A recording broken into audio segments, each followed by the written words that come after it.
Hello everyone, कैसे हो आप लोग। आप सभी का आज के वीडियो में बहुत बहुत स्वागत है। तो आज यहाँ पे आप देख सकते हो कि जो साइंस एंड टेक्नोलॉजी का जो आपका स्टैंडर्ड 9 का जो प्रैक्टिकल नोटबुक है, उसका यहाँ पे जो सबसे पहला वाला प्रैक्टिकल है वो यहाँ पे हम लोग सॉल्व करने वाले हैं। उसके क्वेश्चन आंसर को डिस्कस करने वाले हैं।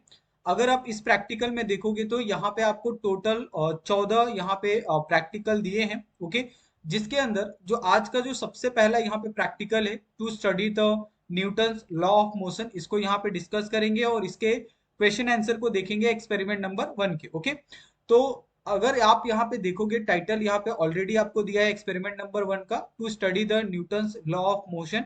यहाँ पे आपको apparatus दिया है। apparatus का मतलब ये होता है कि आप क्या क्या चीजें इस्तेमाल करने वाले हो through out the experiment. Experiment में जो चीजें लगती है, आप जो भी रिएक्शन करते हो, उस रिएक्शन में जो जो चीजें इस्तेमाल होती है, उसको हम लोग apparatus बोलते हैं। ठीक है, यहाँ पे नीचे आपको फिगर दिया है। फिगर भी हमने यहाँ पे ड्रॉ किया है। ये आपका फिगर नंबर 1 है, ये आपका 2 है और ये आपका फिगर नंबर 3 है। ओके, तीनों फिगर को यहाँ पे हमने बहुत प्रॉपर तरीके से ड्रॉ किया है। और यहाँ पे नीचे अगर आप प्रोसीजर देखोगे, प्रोसीजर के अकॉर्डिंग हमने ये पूरा जो प्रोसीजर है, प्रोसीजर के अकॉर्डिंग ही हमने ये पूरा जो डायग्राम है वो हमने ड्रॉ किया है। ओके, ऑलरेडी यहाँ पे प्रोसीजर आपको दिया है, प्रोसीजर नंबर 1, प्रोसीजर नंबर 2 और प्रोसीजर नंबर 3। ओके, ये जो तीनों जो प्रोसीजर आपको दिए हैं ABC, ये तीनों प्रोसीजर के हिसाब से ही हमने ऊपर जो डायग्राम है वो ड्रॉ किया है। ओके, आप आसानी से ये डायग्राम को बहुत केयरफुली देख सकते हैं। ओके, उसके बाद यहाँ पे नीचे आपको कुछ क्वेश्चन आंसर पूछे।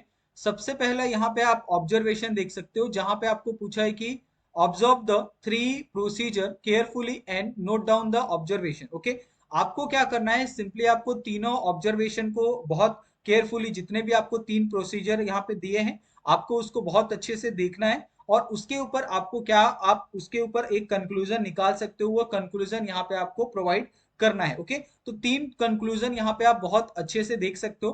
कंक्लूजन नंबर 1 यहाँ पे आपको दिया है, 2 दिया है और 3 दिया है। तीनों कंक्लूजन यहाँ पे आपको मैंने लिख के दिया है और तीनों कंक्लूजन बहुत राइट है। आप बहुत अच्छे से पढ़ सकते हो और उसके बाद आप लिख सकते हो। ओके, उसके बाद नेक्स्ट यहाँ पे आपको इंटरफेरेंस दिया है। इंटरफेरेंस का मतलब भी एक तरह से कंक्लूजन ही होता है कि आपको ये एक्सपेरिमेंट से आपको क्या समझा, इसके अंदर कौन सा लॉ, क्या कौन सा मेथड इसके अंदर इस्तेमाल हुआ, उसी को हम लोग क्या कहते हैं, इन्फ्रेंस कहते हैं। और इन्फ्रेंस का मतलब ये होता है कि आपने इसके अंदर कौन सा मेथड यूज किया है, कौन सा लॉ यूज किया है, वो सारी चीजें यहाँ पे आपको बतानी होती है। और ऑलरेडी अगर हम न्यूटन्स लॉ के बारे में पढ़ रहे हैं तो न्यूटन्स लॉ के जितने भी यहाँ पे लॉ होते हैं, पहला लॉ, दूसरा लॉ और तीसरा लॉ, न्यूटन्स की ये 3 लॉ बहुत ज्यादा इंपॉर्टेंट है और तीनों लॉ के ऊपर यहाँ पे आपको इन्फ्रेंस आपको पूछा गया है। ओके, उसके बाद अगर आप नीचे आओगे तो आपको कुछ मल्टीपल चॉइस क्वेश्चन पूछे मिलेंगे। मल्टीपल चॉइस क्वेश्चन का मतलब ये होता है कि आपको ऑप्शन बहुत सारे दिए होंगे, जिसके अंदर से सिर्फ आपको एक करेक्ट आंसर यहाँ पे दिया होगा। जैसे यहाँ पे सबसे पहला अगर आप देखोगे, Newton's dash law of motion is use in the rocket launching. Okay, तो रॉकेट लॉन्चिंग के अंदर थर्ड लॉ हम लोग इस्तेमाल करते हैं, थर्ड लॉ ऑफ मोशन का। सेकंड है, while doing the procedure 1 the coin fell in the beaker due to the property of the coil called the inertia। Okay, तो ये inertia का यहाँ पे आपका लॉ यहाँ पे इस्तेमाल होने वाला है। उसके बाद तीसरा अगर आप देखोगे कि the force of the action and reaction have the same dash dash and the opposite, तो यूनिट है डायरेक्शन, आप देख सकते हो यहाँ पे। उसके बाद अगर आप फिफ्थ वाला देखोगे, मोमेंटम का यहाँ पे आपको फॉर्मूला पूछा है। तो मोमेंटम का फॉर्मूला होता है वेलोसिटी इनटू मास। ओके, तो ये यहाँ पे आपको करेक्ट ऑप्शन यहाँ पे सारे के सारे जो एमसीक्यू है, यानी मल्टीपल चॉइस क्वेश्चन, हम लोग इसको शॉर्ट फॉर्म में एमसीक्यू भी कहते हैं। ओके, उसके बाद अगर आप नीचे आओगे तो कुछ क्वेश्चन आपको पूछे हैं, स्ट्रेट फॉरवर्ड क्वेश्चन आपको दिए हैं। Which other procedure will you suggest to study the Newton's law of motion in the laboratory. Okay, तो लेबोरेटरी के अंदर आप न्यूटन्स लॉ ऑफ मोशन को स्टडी करने के लिए आप कौन सा अलग एक प्रोसीजर आप सजेस्ट कर सकते हो, इसके बारे में यहाँ पे आपको बताना है। तो यहाँ पे आंसर भी हमने लिखा है, Newton second law of motion take the two object have the different mass push to the object all together, then it show that a heavier masses object get the greater force, slowest mass get the little force। okay, उसके बाद second question आपको ये पूछा है कि explain the some example from our everyday life based on the Newton's law of motion. Okay, तो आपको Newton's law of motion के हिसाब से आपके डेली लाइफ के ऊपर कौन से ऐसे एग्जाम्पल आप बता सकते हो जो आपके डेली लाइफ के अंदर होते हैं, वो यहाँ पे आपको लिखना है। When we move by the bicycle, ये एक आपका न्यूटन्स लॉ ऑफ मोशन हो गया। Join Newton's third law, when we just forward the cycles go backward, okay. तीसरा है आपका when we hit any also hit by some force, okay.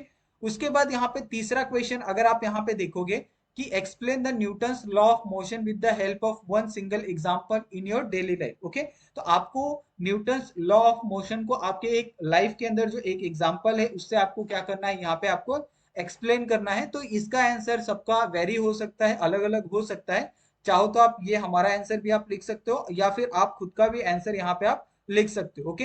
तो Newton's first law at the motion और rotating fan, okay. अगर आप fan को देखते हो तो ये भी एक न्यूटन्स लॉ ऑफ मोशन ही है।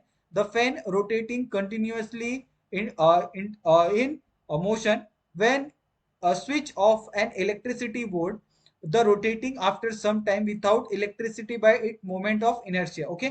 तो आप अगर आप फैन को अगर आप बंद कर देते हो स्विच को, स्विच बंद करने के कुछ टाइम तक जो आपका फैन है वो रोटेट होते रहता है, उसी को हम लोग न्यूटन्स लॉ ऑफ मोशन भी कह सकते हैं। न्यूटन्स लॉ ऑफ जो रोटेटिंग जो एक इनर्शिया होता है, ओके, लॉ ऑफ मोशन होता है, ओके, रोटेटिंग, यानी हम लोग एक तरह से मोमेंट ऑफ इनर्शिया यानी मोमेंट ऑफ जो मोशन होता है उसी को हम लोग मोमेंट ऑफ इनर्शिया से भी कंपेयर करते हैं। तो ये यहाँ पे आपको क्वेश्चन का आंसर इस तरीके से आपको लिखना था, ओके। तो ये यहाँ पे आपका जो फर्स्ट एक्सपेरिमेंट था, यहाँ पे सारे के सारे आप क्वेश्चन आंसर बहुत प्रॉपर तरीके से देख सकते हो, ओके। नेक्स्ट वीडियो के अंदर हम जो एक्सपेरिमेंट नंबर 2 है उसको यहाँ पे डिस्कस करेंगे। और जितने भी 9th क्लास के आपके स्टूडेंट हैं आपके जितने भी फ्रेंड्स है, आप उनके साथ ये वीडियो को आप शेयर कर सकते हो। और आप उनके साथ शेयर करने पे आप उनको ये भी कहो कि आप हमारे चैनल को सब्सक्राइब कर ले, क्योंकि आपको यहाँ पे बहुत सारे जो 9th के रिलेटेड वीडियो है वो आपको यहाँ पे मिलने वाले हैं। साथ में यहाँ पे आपको अगले क्लास में आप जाओगे 10th में तो उसके भी बहुत सारे वीडियो यहाँ पे आपको मिलने वाले हैं, ओके। तो थैंक यू सो मच बच्चे लोग, मिलते हैं हम लोग नेक्स्ट वीडियो में नए टॉपिक के साथ, ओके।